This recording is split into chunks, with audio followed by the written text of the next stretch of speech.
welcome to the Apex Sunday podcast hosted by myself, Robert Ross, and John Dowsett. And John, today we're talking about the race in Brazil. Mhm. And I don't know, we have to start off with what I think is kind of the story of the weekend, and that's the condition of the track. Mhm. As a race car driver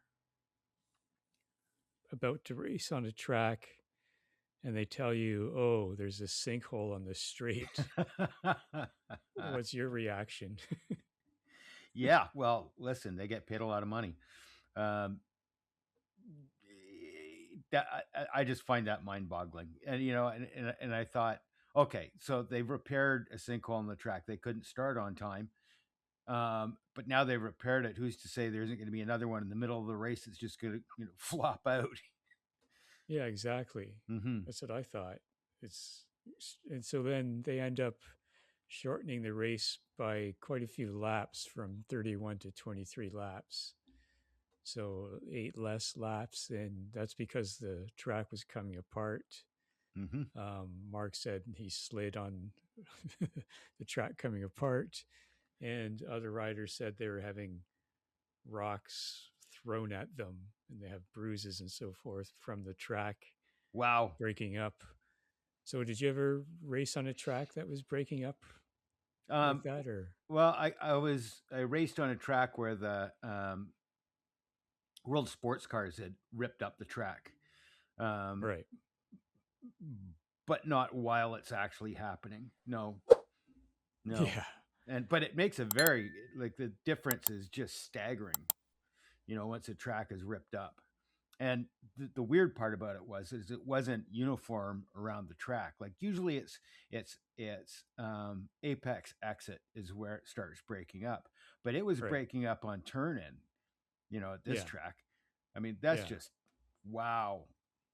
When they homologate these tracks, no, everything's going fine. It's always the same story. I mean, next Yep. up is COTA, which has had problems. I don't know if can't remember if it's an F1 or MotoGP or both, where the track's been torn up a few times uh, because it's basically on the swamp land, basically. So, but people are going, well, it's Brazil, and they've had like floods and so forth, so much rain.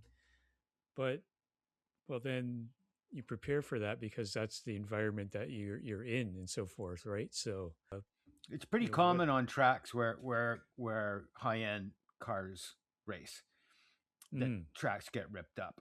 Um, but that doesn't make it, acceptable.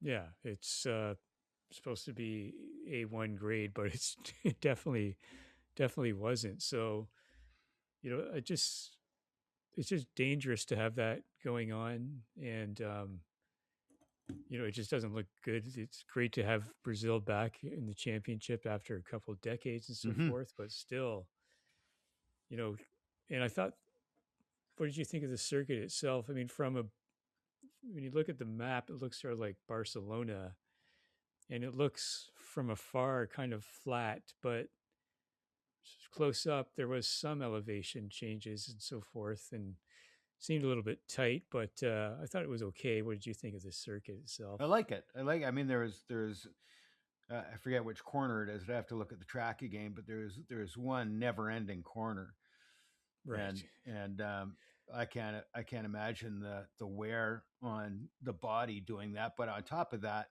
the heat and how what's going to happen to my tires. Mm. That had to be going through everybody's head, but there didn't seem to be any tire degradation problems. I noticed, just before qualifying and practice, there was a lot of falls, a lot of front end tucks, a lot of falls during qualifying, particularly Corner four, qualifying two. corner four, right? Yeah, Like there corner were, four just it's just like a yeah, graveyard of yeah. motorcycles. um, and so the things that stood out in qualifying was Bezecchi seemed out of sorts in qualifying and beforehand, just not up there at the front as he usually is. We had Top Rack making it directly into Q2, and people kind of freaking out about that. And my comment was, he didn't do too badly in the first race. He was up there with the other Yamahas. There's going to be times when the Yamahas, kind of show up at the front, but inevitably during the race, they go right to the back. And sure enough, that's what happened in this case.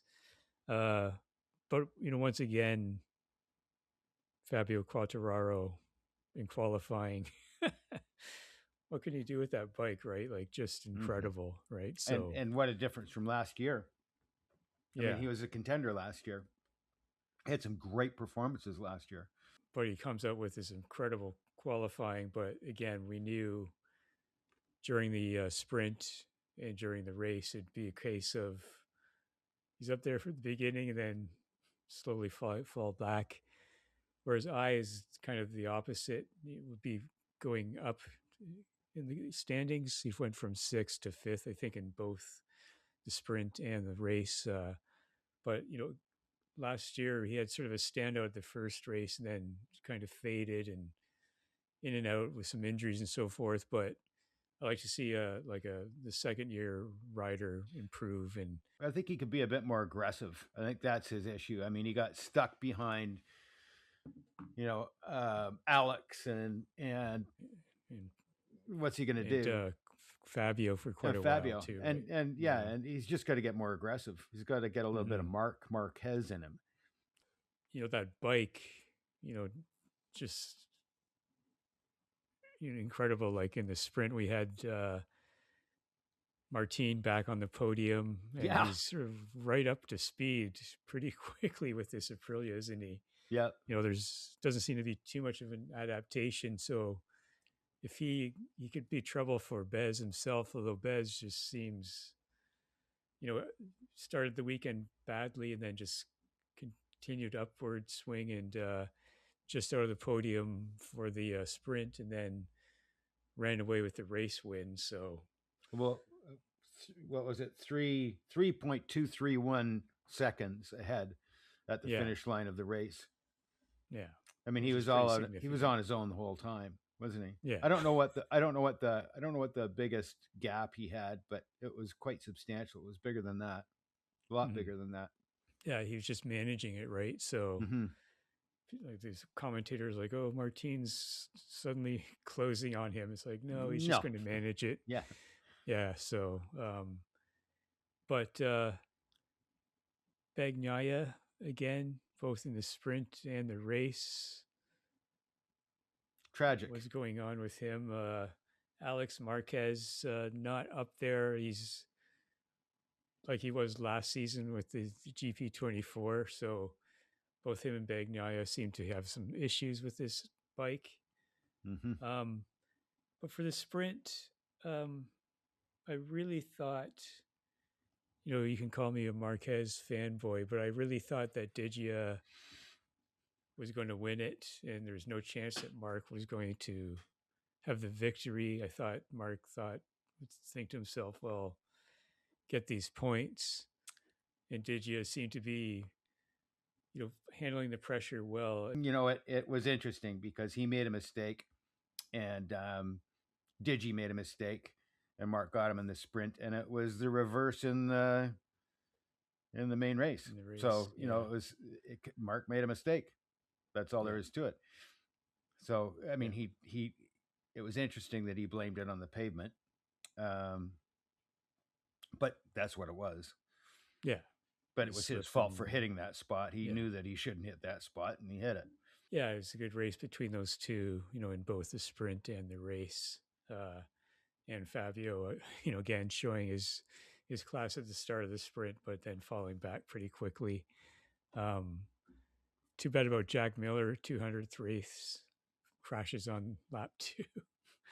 Yeah. Joanne Mir again just wrestling that Honda all over the place, and then the almost inevitable consequences, another crash.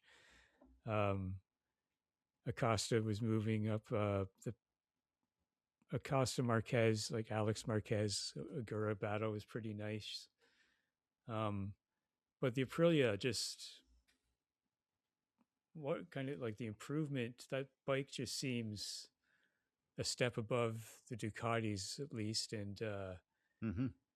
you know, Marquez said he's not exactly 100%, but he's getting there. And but Bez seems untouchable, doesn't he? What do you think of the Aprilias and Bez? I don't think Mark can touch them unless they get something done with that Ducati because it takes a top driver, and I don't go along with this. He isn't in shape um, because he's proven in the past that he can be in incredibly bad shape and still win and Yeah, still ride like a maniac. So no, or I shouldn't say a maniac. I should say ride, put on a master class. Um, it was good seeing him up there battling with Digi, but that's a tough call on his part. Like he could not make any mistake at all, or he would have been way back. So he mm-hmm. did really well, I think. But yeah, you're right. Bez and Martin, it's going to be the Bez and Martin show until Ducati gets their act together. But what are you going to give this race or event in terms of flag? Green flag, yellow, blue, or black? That's a tough one. Um, I think it's yellow for the event. I Right, was very, very disappointed in the coverage. There was lots of right, dicing that was going on that we didn't get to see, and we got to see, Bez hammering around the track, and we got to see um, Digia and Mark. And that's about it. But there was so yeah, much dicing that was going on behind, and we didn't see any of it. I mean, I don't need to see Bez if he's 5 seconds ahead of everybody else.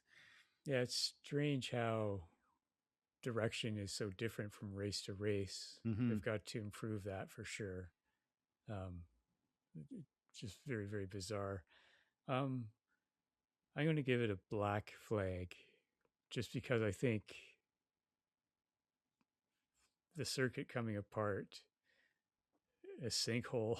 I mean, it's just unacceptable at this level. Um, I guess they'll learn from it and so forth, but then they've got to redo the entire paving, I would think, if it's already coming apart this quickly. I mean, we've seen this before. I mean, even Montreal had some problems a few seasons back coming apart.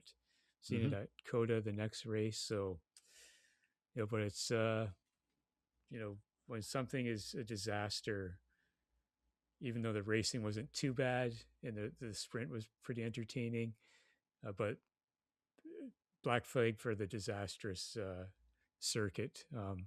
In terms of rider, I'm going to give it to Bez. Just again, he shows his resolve with having a difficult weekend and getting a fourth place in the sprint and a victory. I'm going to give it to Bez. What about yourself? Well, I think that your phone's messages kind of told you what I think about that. It's kind of like, yeah, I mean, it's giving it to Bez is pretty easy. I'd like to. I think it's Martin. I think Oh it's yeah, Martin because he's back, yeah, and I would really like to see him turn the wick up just a little bit more. I think he can, and um, and that would be a great thing to have a battle between the two top bikes, which we didn't get last year. mm, But it'd be nice to see it this year. So at least there's some competition out front. That'd be good. Kind of agree yeah. with the black flag in a way. It was a tough between a yellow and a black because of the track as well. But that Right. happens. That's just part of the game, It and does. yeah. That's why I say like hopefully they otherwise the event seemed a success. It was a sellout and so forth. So hopefully Hmm. they just resolve those issues and continue to have because I know the Brazilian racing scene is pretty vivid and it's going pretty well and so forth. And they've got a lot of great circuits and so a little bit of a black eye for coming apart for this one, but again, hopefully they can solve it in the future. So um, yeah. So anyways, next up is COTA. So looking forward to that. We got COTA and in F1 Japan on the same weekend, so it's going to be interesting. And talk to you then, John. Two great Cheers. tracks. Look forward to it. Thanks, Yep. Rob. Bye bye.